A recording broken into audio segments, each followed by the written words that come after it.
소신경으로 우리의 신앙을 하나님 앞에 고백하도록 하시겠습니다. 나는 전능하신 아버지 하나님 천지의 창조주를 믿습니다. 나는 그의 유일하신 아들 우리 주 예수 그리스도를 믿습니다. 그는 성령으로 잉태되어 동정녀 마리아에게서 나시고 본디오 빌라도에게 고난을 받아 십자가에 못 박혀 죽으시고 장사된 지 사흘 만에 죽은 자 가운데서 다시 살아나셨으며 하늘에 오르시어 전능하신 아버지 하나님 우편에 앉아 계시다가 거기로부터 살아있는 자와 죽은 자를 심판하러 오십니다. 나는 성령을 믿으며 거룩한 공교회와 성도의 교제와 죄를 용서받는 것과 몸의 부활과 영생을 믿습니다. 아멘. 함께 찬송가 364장 함께 찬양하시겠습니다. 찬송가 364장입니다.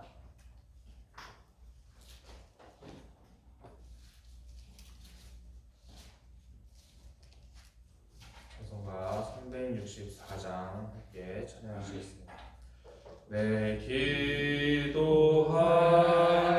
그 시간 그때가 가장 즐겁다.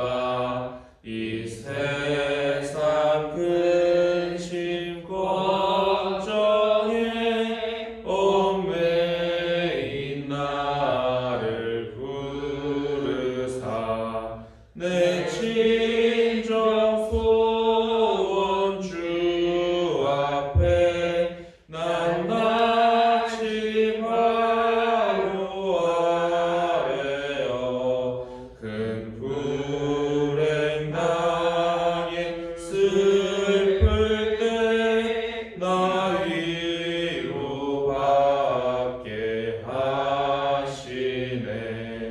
내 기도하는 그 시간 내게는 가장 귀하다.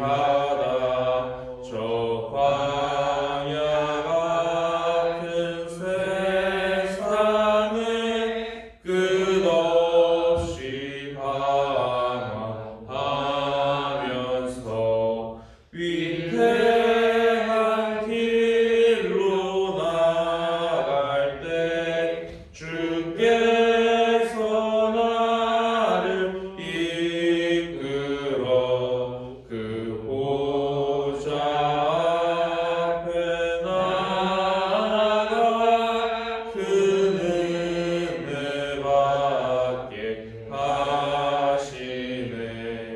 내 기도하는 그 시간 그때가 가장 즐겁다.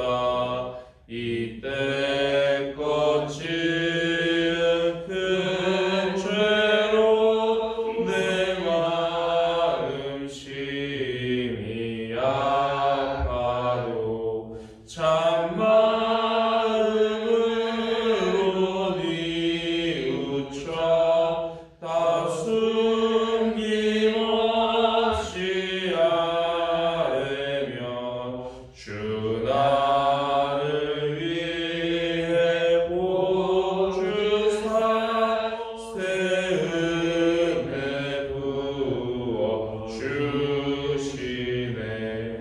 내 기도하는 그 시간 그때가 가장 즐겁다. 주 세상에서 일시일조 요란한 곳 피하여 빈들에서나 산에서 온 마음을 세워 지내사 주 예수 친히 기도로 큰 본을 보여 주셨네. 아멘. 이 시간 함께 나눌 말씀은 마태복음 10장 2절 2절에서 15절까지의 말씀입니다. 마태복음 10장 2절에서 15절까지의 말씀입니다.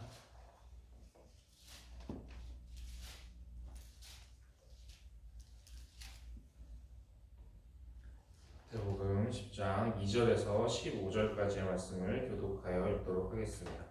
12사도의 이름은 이러하니 베드로라 하는 시몬을 비롯하여 그의 형제 안드레와 세베대의 아들 야고보와 그의 형제 요한, 빌립과 바돌로는 도마와 세리마트, 알페오 아들 야고보와 다데오, 가나나인 시몬 및 가룟 유다 곧 예수를 판 자라. 예수께서 이 열두를 내보내시며 명하여 이르시되 이방인의 길로 가지 말고 사마리아인의 고을로도 들어가지 말고 오히려 이스라엘 집에 잃어버린 양에게로 가라. 가면서 전파하여 말하되 천국이 가까이 왔다 하고 병든 자를 고치며 죽은 자를 살리며 나병 환자를 깨끗하게 하며 귀신을 쫓아내되 너희가 거저 받았으니 거저 주라. 너희는 절대 금이나 은이나 금을 가지지 말고 여행을 위하여 배낭이나 두벌 옷이나 신이나 지팡이를 가지지 말라. 이는 일꾼이 자기의 먹을 것을 받는 것이 마땅함이라. 어떠한 상이나 무리에 들어가든지 그 중에 합당한 자를 찾아내어 너희가 떠나기까지 거기 머물라. 또 그 집에 들어가면서 평안하기를 빌라. 그 집이 너희에 합당하면 너희 평안이 거기에 임할 것이요 만일 합당하지 아니하면 그 평안이 너희에게 돌아올 것이니라. 누구든지 너희를 영접하지도 아니하고 너희 말을 듣지도 아니하거든 그 집이나 성에서 나가 너희 발의 원지를 털어버리라. 내가 진실로 너희에게 이르노니 심판날에 소돔과 고모라 땅이 그 성보다 견디기 쉬우리라. 아멘. 오늘 말씀을 보게 되면은 예수님께서 이제 12제자를 파송하면서 이제 사역을 맡기고 이제 각자의 위치로 이제 보내시면서 이제 이 사람들에게 어떠한 권한과 권위를 주셨는가에 대한 부분이 나오게 됩니다. 예수님께서 행하셨던 수많은 기적의 권능들을 제자들에게도 행하실 수 있게끔 그 권능들을 허락하여 주시고 또 이제 예수님께서 오늘 말씀 10장의 전체에 걸쳐서 제자들에게 어떠한 권위를 주시면서 파송을 시키시는가 보게 되면은 예수님께서 말씀하시기를 이제 이 사람들이 그 어느 지역에 가든지 평안을 빌게 되면 그 평안이 이제 그 동네에 합당하면 그 지역에 합당하면 그 평안이 머물 것이고 합당하지 않으면 다시 돌아올 것이다 라는 권한까지도 주시는 모습을 보게 됩니다. 그리고 또 한 가지 이제 14절 그리고 이제 15절의 말씀을 보게 되면은 이 제자들을 그 지역에서 예수님도 상당히 많이 배척을 받지 않으셨습니까? 그런 것처럼 이제 이 말씀 다음 구절에서는 미움을 받을 것이다라는 제목에 대한 말씀으로 이제 말씀이 몇 구절 더 나오게 됩니다. 이 제자들도 이제 미움을 많이 사람들에게 받게 될 것이다. 예수님께서 당하셨던 것처럼 그렇게 받게 될 것인데 이들을 영접하지도 않고 이들의 말을 듣지도 않게 되면 이 사람들의 말을 듣지 않은 그 지역은 심판날에 소돔과 고모라가 오히려 거기보다 더 견디기 쉬울 것이다 라는 그런 말씀까지도 주십니다. 그러니까 이 제자들을 통해서 전해진 말씀이라든지 이런 것들에 대해서 순종하지 않기만 해도 영접하지만 않기만 해도 그 지역이 멸망할 것이다 라는 뜻을 담고 있습니다. 소돔과 고모라는 이제 멸망과 심판의 상징처럼 이렇게 구약에서 나타나게 되는데 그곳이 오히려 더 견디기 쉬울 것이다 라고 말씀을 하실 정도면 이제 그것보다 더 쉽게 멸망할 것이다 라는 그런 의미를 가지고 있는 것이죠. 그리고 이제 이 말씀 이후에는 이제 이들이 미움을 받게 될 것이다 그런 말씀을 주십니다. 하나님께서도 이제 지금까지 수많은 역사를 행하셨지만 구약부터 예수님까지 그리고 예수님 이후에 예수님의 제자들까지 계속해서 이 하나님께서 보내신 사람들이 미움을 받는 일들이 상당히 많이 있었습니다. 구약에서도 우리가 알고 있는 선지자라고 하는 사람들, 우리는 그 선지자들을 통해서 성경을 이제 받게 되었기 때문에 이 선지자들을 통해서 하나님께서 분명히 말씀을 주셨다는 것을 우리는 그 권위를 인정을 합니다. 근데 그 선지자들이 살아있을 당시에는 상당히 그 권위를 인정받지 못하는 경우가 많이 있었습니다.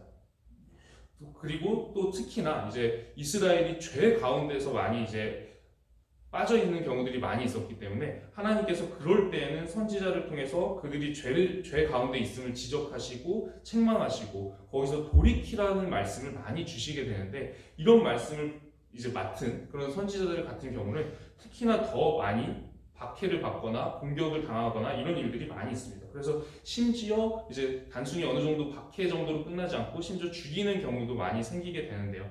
그러면서 이제 이스라엘은 죄에 대해서 더욱더 이제 죄를 더하는 일들이 벌어지게 됩니다. 하나님께서 선지자를 통해서 이제 책망의 말씀을 주셨던 그 목적은 무엇이냐면, 이스라엘이 그 말씀을 듣고 하나님께로 돌이키라는 의미로 그 말씀을 주셨습니다. 그러나 이제 이스라엘 사람들이 듣기에는 그 말씀을 하나님의 말씀으로 듣지 않고 선지자가 전하는 사람의 말처럼 이렇게 듣게 돼서 이제 그 말이 일단 기분이 나쁘다라는 것이죠. 우리가 뭐 잘 살고 있는 것 같은데, 하나님께 충분히 충성하고 있는 것 같은데 왜 죄 짓고 있다라고 지적을 하느냐부터 시작을 해서, 왜 이제 이대로 가면 망할 거라는 그런 불길한, 그런 재수없는 그런 예언을 하느냐 하면서 이제 선지자들을 공격적으로 대하는 경우가 굉장히 많이 발생을 하게 됩니다. 그래서 이제 오히려 이제 그렇게 되면서 오히려 이제 이스라엘이 회복의 기회를 놓쳐버리는 그런 상황들이 벌어지게 됩니다. 하나님께서 그 선지자들을 통해서 그런 말씀을 주셨을 때에는 돌이키라는 의미로 주셨는데, 그러면 이제 회복시켜 주시려는 의미로 주셨는데, 그런 선지자들까지도 오히려 공격적으로 대하게 되면서 회복의 기회마저도 놓치게 되니까 결국에 우리가 알고 있듯이 이스라엘의 역사처럼 이렇게 나라가 멸망하게 되는 그런 일이 벌어지게 되는 것이죠. 그런데 이제 이런 일들이 예수님 때도 일어나게 됩니다. 예수님조차도 이제 상당히 많은 미움을 받고 공격을 받으시지 않습니까? 그러면서 결국에 십자가에 못 박혀 죽기까지 시기와 질투와 미움과 이런 것들을 상당히 많이 받으시면서 공격을 당하게 되시는데, 이제 이 제자들, 예수님을 따르는 제자들도 역시 사역을 하게 되면은 이제 이런 일들이 있을 것이다. 구약의 선지자들이나 예수님께서도 많이 이제 박해를 받으시고 했던 것처럼, 십자가에 못 박히시고 했던 것처럼 이렇게 미움을 받는 일들이 있을 것이다 라는 말씀을 주고 계십니다. 그러면서 이제 이 마태복음 10장 전체에 걸쳐서 이 제자들에게 이제 하나님께서 어떻게 권한을 주셨는가, 권위를 주셨는가를 이제 계속해서 말씀을 주시는데, 오늘의 말씀 이제 10장의 마지막 부분인 40절부터 42절의 말씀을 우리가 함께 한번 읽어보려고 합니다. 하나님께서는 어떠한 권위와 권한을 제자들에게 주시면서 이들을 보내시는지 우리가 한번 말씀을 같이 보려고 합니다. 함께 40절에서 42절의 말씀을 읽어보도록 하겠습니다. 함께 읽겠습니다. 너희를 영접하는 자는 나를 영접하는 것이요, 나를 영접하는 자는 나를 보내신 이를 영접하는 것이니라. 선지자의 이름으로 선지자를 영접하는 자는 선지자의 상을 받을 것이요, 의인의 이름으로 의인을 영접하는 자는 의인의 상을 받을 것이요, 또 누구든지 제자의 이름으로 이 작은 자 중 하나에게 냉수 한 그릇이라도 주는 자는 내가 진실로 너희에게 이르노니 그 사람이 결탄코 상을 잃지 아니하리라 하시니라. 아멘. 이 모습을 보게 되면은 이 제자들을 대하는 것을 곧 예수님을 대하는 것으로 간주하겠다라는 정도의 권한을 주십니다. 그리고 예수님을 대하는 것은 곧 하나님을 대하는 것이다 라는 것을 이제 말씀을 하십니다. 그러니까 이제 이 제자들을 대하는 것이 곧 하나님을 대하는 것이고 예수님을 대하는 것임을 예수님께서 말씀을 하십니다. 우리가 이제 사극 같은 것을 보게 되면은 이 사신을 왕이 보내는 경우들이 있습니다. 다른 나라에 사신을 보내는 경우들이 있는데, 그 종종 이제 사신을 모욕하는 그런 상황들을 이제 드라마 속에서 볼 수가 있습니다. 그렇게 되면은 보통 어떻게 그 뒤에 스토리가 이어지게 되냐면, 그 사신 한 사람을 모욕하는 것은 곧 그 사신을 보내는 왕과 그 국가를 모욕하는 의미로 간주를 하게 되죠. 단순히 한 개인을 이제 모욕한 것이 아니라 그 사신을 보낸 왕을 모욕한 것, 그 사신을 보낸 국가를 모욕한 것이 되어서 바로 이제 그 이후에는 군대를 보내서 전쟁이 일어나는 경우가 일반적으로 일어난다는 것을 우리가 알고 있습니다. 그러한 것처럼 예수님께서 세우시고 보내신 이 제자들을 어떻게 대하는가를 이제 곧 하나님을, 예수님을 어떻게 대하는가로 간주하겠다라는 것이죠. 굉장히 엄청나게 큰 권한을 주신 것입니다. 그러면서 이제 성경의 다른 부분들도 함께 말씀을 나눠보면, 하나님께서 이제 나중에 심판날에 이제 양과 염소로 이제 무리를 나누겠다. 양과 염소에 비유하면서 두 무리로 사람이 갈라질 것이다 라고 말씀을 하시죠. 그러면서 이제 양으로 분류된 무리에게 너희가 내가 배고플 때 먹을 것을 주었고 뭐 하면서 이제 너희가 나를 이렇게 선대했다라고 말씀을 하십니다. 근데 그때 양으로 분류된 그 무리가 우리가 언제 하나님을 그렇게 선하게 대했습니까? 라고 물어봅니다. 그때 이제 하나님께서 말씀하시는 것이 너희가 형제 중에 지극히 작은 자 하나에게 한 것이 곧 내게 한 것이다. 사람에게 한 것이 곧 내게 한 것이다 라고 말씀을 하십니다. 그리고 또 이제 염소로 분류된 무리에게도 반대의 말씀을 하시죠. 너희가 나를 이렇게 악하게 대했다라고 이제 말씀을 하실 때 그 사람들도 놀라면서 이렇게 얘기를 합니다.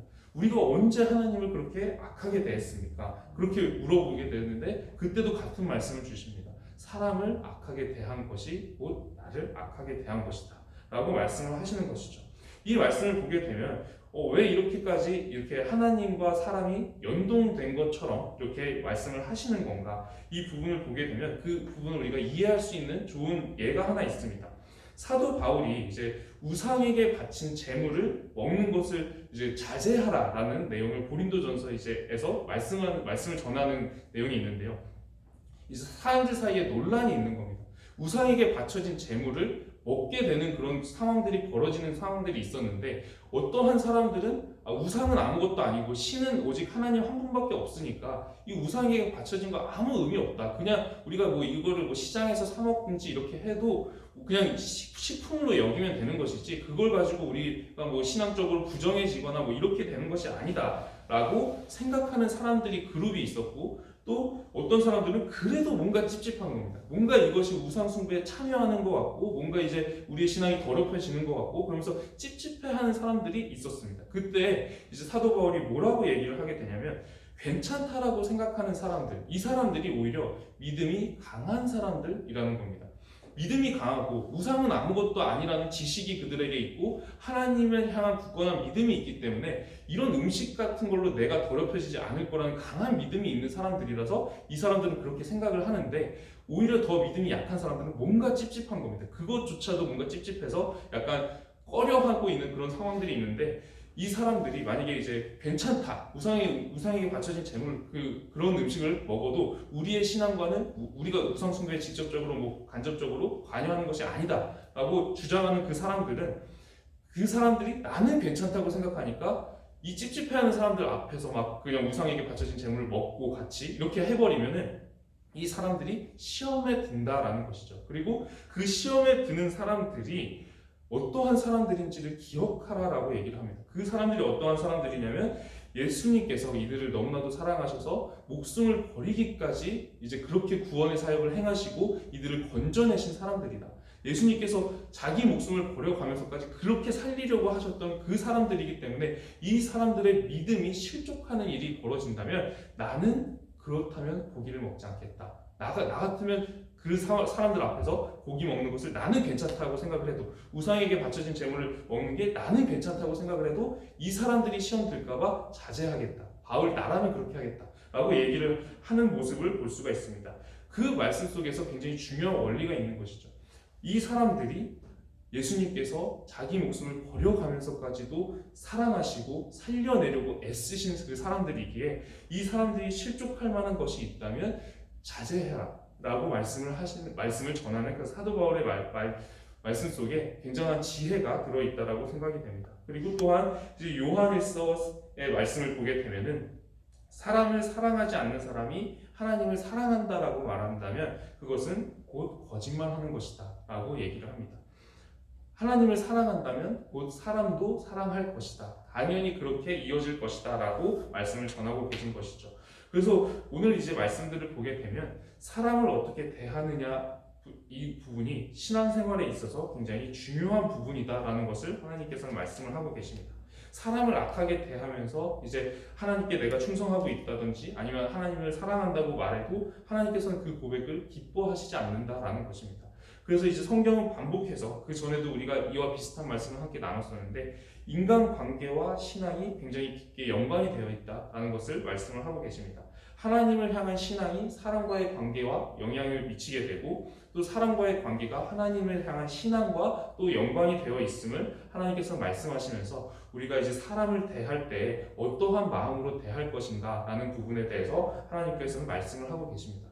우리가 대하는 한 사람 한 사람이 예수님께서는 십자가를 지면서 자신의 목숨을 버려가면서까지도 그토록 살리고 싶어 하셨고 사랑하신 그 사람임을 기억하면서 우리가 사람을 대할 때 그 안에 담겨있는 그 사람과 함께 하고 계신 하나님의 동행하심 그리고 또 그 사람을 사랑하고 계신 그 예수님의 사랑을 함께 기억하면서 우리가 이 하루를 시작하도록 하겠습니다. 오늘 말씀을 기억하면서 기도드리도록 하겠습니다. 말씀을 붙잡고 기도드리겠습니다. 하나님 아버지, 오늘 우리가 사람을 어떻게 대해야 하는가에 대한 말씀을 함께 나누었습니다. 하나님, 예수님께서 한 사람 한 사람 나를 그렇게 사랑하신 것처럼 또 다른 사람 역시 하나님께서 정말 그토록 사랑하셔서 예수님께서 자기 목숨을 버리시기까지 구원하려고 애를 쓰시고 또 그토록 사랑하신 그 사람임을 기억하면서 우리가 사람에 대해서 실족하지 아니하도록 하나님께서 우리의 걸음을 지켜주시옵소서. 하나님께서 우리의 갈 길을 인도하여 주시옵시고 우리에게 지혜를 더해 주셔서 우리가 하나님에 대해서나 사람에 대해서나 사랑과 온유함과 충성으로 대할 수 있도록 우리의 걸음을 인도하여 주셔서 우리가 하나님 앞에 우리가 살아가는 걸음의 모습이 기쁨의 모습이 될 수 있도록 하나님께서 함께하여 주시옵소서. 살아계신 우리 주 예수 그리스도의 이름으로 기도드립니다. 아멘. 하늘에 계신 우리 아버지, 아버지의 이름을 거룩하게 하시며 아버지의 나라가 오게 하시며 아버지의 뜻이 하늘에서와 같이 땅에서도 이루어지게 하소서. 오늘 우리에게 일용할 양식을 주시고 우리가 우리에게 잘못한 사람을 용서하여 준 것 같이 우리 죄를 용서하여 주시고 우리를 시험에 빠지지 않게 하시고 악에서 구하소서. 나라와 권능과 영광이 영원히 아버지의 것입니다. 아멘. 오늘은 가정을 위해서 기도드리도록 하겠습니다. 우리의 가정에 사람을 향한 사랑이 가득하기를, 우리의 가족뿐만 아니라 또 다른 가정에 속한 다른 사람들까지도 우리가 우리의 마음 가운데 사람을 향한 사랑이 가득하기를 먼저 기도드리고 싶습니다. 그리고 또 한 가지는 우리 가정이 하나님께 순종하는 그런 가정 되기를 이 두 가지 기도 제목을 놓고 함께 기도하시겠습니다. 그리고 가지고 오신 개인적인 기도 제목들도 함께 기도드리겠습니다. 함께 기도하시겠습니다. 하나님 아버지 감사합니다. 오늘도 우리가 예배로 말씀으로 하루를 시작하게 하시니 감사드립니다. 하나님, 우리 가정 가운데 하나님을 향한 사랑도 충만하게 하여 주실 뿐만 아니라 또 사랑을 향한 사랑도 충만하게 하여 주셔서 가족 간에 서로 사랑하는 되게 하여 주시옵시고 또 가족끼리만 사랑하는 것이 아니라 다른 사람들도 그 사랑이 우리가 넘쳐 흘러가서 정말 다른 사람들도 하나님께서 부어주시는 그 사랑으로 우리가 대할 수 있기를 우리가 기도합니다. 하나님, 우리의 마음 가운데 그리스도의 사랑을 부어주셔서 우리가 그 사랑의 형상을 조금이라도 더욱더 닮아갈 수 있도록 하여 주시옵시고 또 우리의 각 가정들이 하나님께 순종하는 그런 가정들 되어서 하나님께서 정말 기뻐하시는 모습, 기뻐하시는 가정으로 되게 하여 주시옵소서. 그래서 이제 이 가정들이 한 가정 믿음의 공동체가 되어서 정말 하나님께서 기뻐하시는 믿음의 통로, 복음의 통로, 하나님께서 일하시는 그 역사하시는